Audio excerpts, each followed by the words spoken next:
નાંધરવત ગોપતો કુલધર કુર્યાત સદા મંગલમ.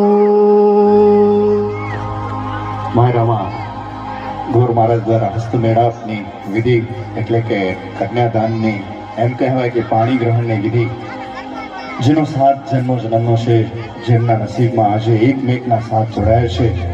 બે હસ્ત નહીં પણ બે આત્માનું મિલન થાય છે. અત્યારે આ માંડવા નીચે એક એવી ક્ષણ આવી છે જે દીકરા અને દીકરી માટે, બંને માટે ખાસ છે. એટલે એમ કહેવાય કે આ માત્ર હાથ પકડવાથી નહીં પણ એકબીજાની જવાબદારી સ્વીકારવાની વિધિ છે. આજ દિન સુધી જે દીકરી તેના પિતાની આંગળી પકડીને ચાલી છે અને આજેથી એ આંગળી છૂટીને એક નવા જીવન સાથીનો હાથ પકડવા જઈ રહી છે. મનુજભાઈની લાડકી દીકરી બાપની લાડકી ચાલી સાસરે, આંખમાં આંસુની ધાર છે. પણ જમાઈરાજ, યાદ રાખજો કે આ તમારી અર્ધાંગીની જ નહીં પણ કોઈના કાળજાનો કટકો છે.